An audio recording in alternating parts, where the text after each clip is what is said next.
The Doom That Came to Sarnath, a short story by H.P. Lovecraft, read by Liam O'Connor. There is in the land of Na a vast still lake that is fed by no stream, and out of which no stream flows. 10,000 years ago there stood by its shore the mighty city of Sarnath, but Sarnath stands there no more.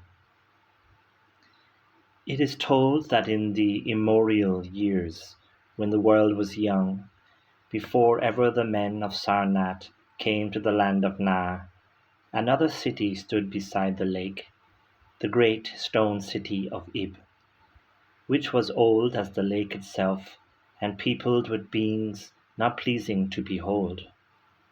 Very odd and ugly were these beings, as indeed are most beings of a world yet inchoate and rudely fashioned. It is written on the brick cylinders of Cadatharon that the beings of Ib were in hue as green as the lake and the mists that rise above it, that they had bulging eyes, pouting flabby lips, and curious ears, and were without voice. It is also written that they descended one night from the moon in a mist, they and the vast still lake and grey stone city of Ib. However this may be, it is certain that they worshipped a sea-green stone idol chiselled in the likeness of Bocrog, the great water lizard, before which they danced horribly when the moon was gibbous. And it is written in the papyrus of Larnac that they one day discovered fire and thereafter kindled flames on many ceremonial occasions. But not much is written of these beings, because they lived in very ancient times, and man is young and knows but little of the very ancient living things. After many aeons, men came to the land of Na, dark shepherd folk with their fleecy flocks, who built Thra, Larnac, and Candatharon on the winding river Ai. And certain tribes, more hardy than the rest, pushed on to the border of the lake and built Sarnath at a spot where precious metals were found in the earth. Not far from the grey city of Ib did the wandering tribes lay the first stones of Sarnath, and at the beings of Ib they marvelled greatly. But with their marvelling was mixed hate, for they thought it not meet that beings of such aspect should walk about the world of men at dusk, nor did they like the strange sculptures upon the grey monoliths of Ib, for those sculptures lingered so late in the world, even until the coming men none can tell, unless it was because the land of Na is very still and remote from most other lands, both of waking and of dream. As the men of Sarnath beheld more of the beings of Ib, their hate grew, and it was not less because they found the beings weak and soft as jelly to the touch of stones and arrows.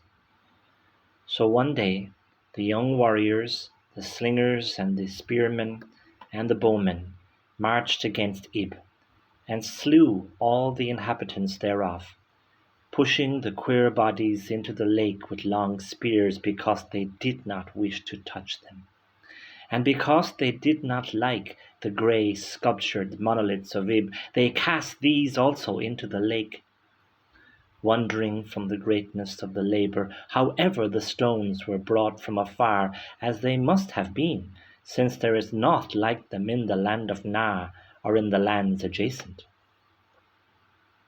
Thus of the very ancient city of Ib was nothing spared, save the sea-green stone idol chiselled in the likeness of Bocrog, the water lizard. This the young warriors took back with them as a symbol of conquest over the old gods and beings of Ib, and a sign of leadership in Na. But On the night after it was set up in the temple, a terrible thing must have happened, for weird lights were seen over the lake, and in the morning the people found the idol gone and the high priest Taranish lying dead, as from some fear unspeakable. And before he died, Taranish had scrawled upon the altar of chrysolite with coarse, shaky strokes the sign of doom. After Taranish, there were many high priests in Sarnath, but never was the sea-green stone idol found. And many centuries came and went, wherein Sarnath prospered exceedingly, so that only priests and old women remembered what Taranish had scrawled upon the altar of chrysolite. Betwixt Sarnath and the city of Larnac arose a caravan route, and the precious metals from the earth were exchanged for other metals and rare cloths, and jewels and books and tools for artificers and all things of luxury that are known to the people who dwell along the winding river Ai and beyond. So Sarnath waxed mighty and learned and beautiful, and sent forth conquering armies to subdue the neighboring cities, and in time there sate upon a throne in Sarnath the kings of all the land of Na, and of many lands adjacent. The wonder of the world and the pride of all mankind was Sarnath the Magnificent. Of polished desert quarried marble were its walls, in height 300 cubits, and in breadth 75, so that chariots might pass each other as men drove them along the top. For full 500 stadia did they run, being open only on the side toward the lake, where a green stone sea wall kept back the waves that rose oddly once a year at the festival of the destroying of Ib. In Sarnath were 50 streets from the lake to the gates of the caravans, and 50 more intersecting them. With oinks were they paved, save those whereon the horses and camels and elephants trod, which were paved with granite. And the gates of Sarnath were as many as the landward ends of the streets, each of bronze, and flanked by the figures of lions and elephants carven from some stone no longer known among men. The houses of Sarnath were of glazed brick and chalcedony, each having its walled garden and crystal lakelet. With strange art were they builded, for no other city had houses like them, and travellers from Thra and Larnac and Candatheron marvelled at the shining domes wherewith they were surmounted. But more marvellous still were the palaces and the temples and the gardens made by Zokhar the olden king. There were many palaces, the last of which were mightier than any in Thra or Larnac or Candatheron. So high were they that one within might sometimes fancy himself beneath only the sky. Yet when lighted with torches dipped in the oil of Dothar, their walls showed vast paintings of kings and armies, of a splendour at once inspiring and stupefying to the beholder. Many were the pillars of the palaces, all of tinted marble and carven into designs of surpassing beauty. And in most of the palaces the floors were mosaics of beryl and lapis lazuli and sardonyx and carbuncle and other choice materials, so disposed that the beholder might fancy himself walking over beds of the rarest flowers. And there were likewise fountains, which cast scented waters about in pleasing jets arranged with cunning art. Outshining all others was the palace of the kings of Nar and of the lands adjacent. On a pair of golden crouching lions rested the throne, many steps above the gleaming floor, and it was wrought of one piece of ivory, though no man lives who knows whence so vast a peace could have come. In that palace there were also many galleries and many amphitheatres where lions and men and elephants battled at the pleasure of the kings. Sometimes the amphitheatres were flooded with water conveyed from the lake in mighty aqueducts, and then were enacted stirring sea fights or combats betwixt swimmers and deadly marine things. Lofty and amazing were the 17 tower-like temples of Sarnath, fashioned of a bright, multicolored stone not known elsewhere. A full 1,000 cubits high stood the greatest among them, wherein the high priests dwelt with a magnificence scarce less than that of the kings. On the ground were halls as vast and splendid as those of the palaces, where gathered throngs in worship of Zo, Kalar, and Tamash, and Lobon, the chief gods of Sarnath, whose incense enveloped shrines were as the thrones of monarchs.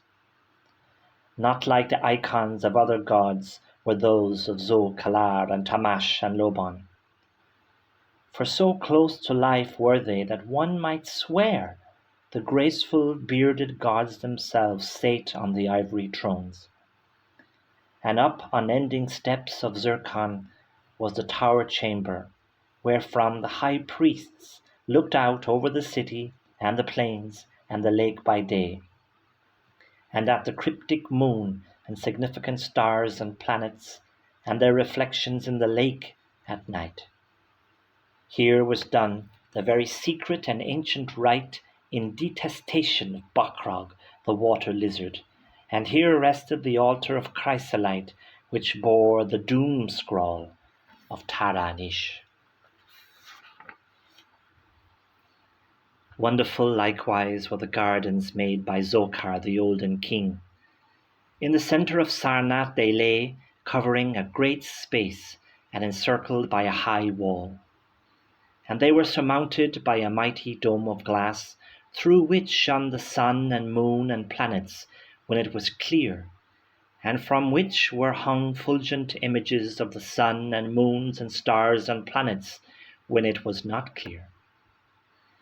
In summer the gardens were cooled with fresh odorous breezes skillfully wafted by fans, and in winter they were heated with concealed fires, so that in those gardens it was always spring. There ran little streams over bright pebbles, dividing meads of green and gardens of many hues, and spanned by a multitude of bridges. Many were the waterfalls in their courses, and many were the lilied lakelets into which they expanded. Over the streams and lakelets rode white swans, whilst the music of rare birds chimed in with the melody of the waters. In ordered terraces rose the green banks, adorned here and there with bowers of vines and sweet blossoms, and seats and benches of marble and porphyry, and there were many small shrines and temples where one might rest or pray to small gods. Each year there was celebrated in Sarnath the feast of the destroying of Ib, at which time wine, song, dancing, and merriment of every kind abounded. Great honours were then paid to the shades of those who had annihilated the odd ancient beings, and the memory of those beings and of their elder gods was derided by dancers and lutanists, crowned with roses from the gardens of Zokar. And the kings would look out over the lake and curse the bones of the dead that lay beneath it. At first, the high priests liked not these festivals, for there had descended amongst them queer tales of how the sea-green icon had vanished, and how Taranish had died from fear and left a warning. And they said from their high tower they sometimes saw lights beneath the waters of the lake. But as many years passed without calamity, even the priests laughed and cursed, and joined in the orgies of the feasters. Indeed, had they not themselves, in their high tower, often performed the very ancient and secret rite in detestation of Bockrog the water lizard? And 1,000 years of riches and delight passed over Sarnath, wonder of the world. Gorgeous beyond thought was the feast of the 1,000th year of the destroying of Ib. For a decade had it been talked of in the land of Nar, and as it drew nigh there came to Sarnath on horses and camels and elephants men from Thra, Larnac, and Candatharon, cities of Nar and the lands beyond. Before the marble walls on the appointed night were pitched the pavilions of princes and the tents of travellers. Within his banquet hall reclined Nargis Hay, the king, drunken with ancient wine from the vaults of conquered Not, and surrounded by feasting nobles and hurrying slaves. There were eaten many strange delicacies at the feast, peacocks from the distant hills of Implan, heels of camels from the Nazik desert, nuts and spices from Sidatrian groves, and pearls from the waved-washed tal dissolved in the vinegar of Thra. Of sauces there were an untold number, prepared by the subtlest cooks in all Nar, and suited to the palate of every feaster. But most prized of all the viands were the great fishes from the lake, each of vast size, and served upon golden platters set with rubies and diamonds. Whilst the king and his nobles feasted within the palace, and viewed the crowning dish as it awaited them on golden platters, others feasted elsewhere. In the tower of the great temple the priests held revels, and in pavilions without the walls the princes of neighbouring lands made merry. And it was the high priest Naika who first saw the shadows that descended from the gibbous moon into the lake, and the damnable green mists that arose from the lake to meet the moon and to shroud in a sinister haze the towers and the domes of fated Sarnath. Thereafter those in the towers and without the walls beheld strange lights on the water, and saw that the grey rock Akurion, which was wont to rear high above it near the shore, was almost submerged. And fear grew vaguely yet swiftly, so that the princes of Larnac and of Far Rockall took down and folded their tents and pavilions and departed, though they scarce knew the reason for their departing. Then, close to the hour of midnight, all the bronze gates of Sarnath burst open and emptied forth a frenzied throng that blackened the plain, so that all the visiting princes and travellers fled away in fright. For on the faces of this throng was writ a madness born of horror unendurable, and on their tongues were words so terrible that no hearer paused for proof. Men whose eyes were wild with fear shrieked aloud of the sight within the king's banquet hall, where through the windows were seen no longer the forms of Nargis Hay and his nobles and slaves, but a horde of indescribable green voiceless things with bulging eyes, pouting flabby lips, and curious ears, things which danced horribly, bearing in their paws golden platters set with rubies and diamonds and containing uncouth flames. And the princes and travellers, as they fled from the doomed city of Sarnath on horses and camels and elephants, looked again upon the mist-begetting lake, and saw the grey rock Akuthion was quite submerged. Through all the lands of Nar and the land adjacent spread the tales of those who had fled from Sarnath, and caravans sought that accursed city and its precious metals no more. It was long ere any travellers went thither, and even then only the brave and adventurous young men of yellow hair and blue eyes, who are no kin to the men of Nar.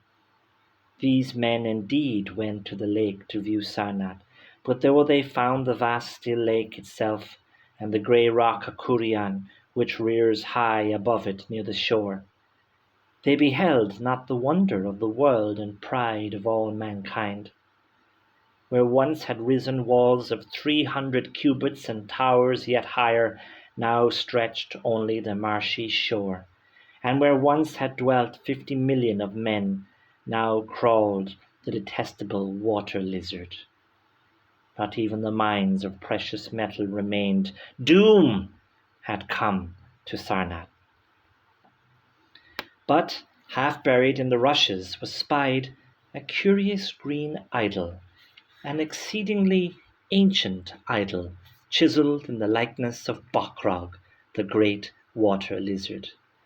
That idol, enshrined in the high temple at Larnac, was subsequently worshipped beneath the gibbous moon throughout the land of Na. The end.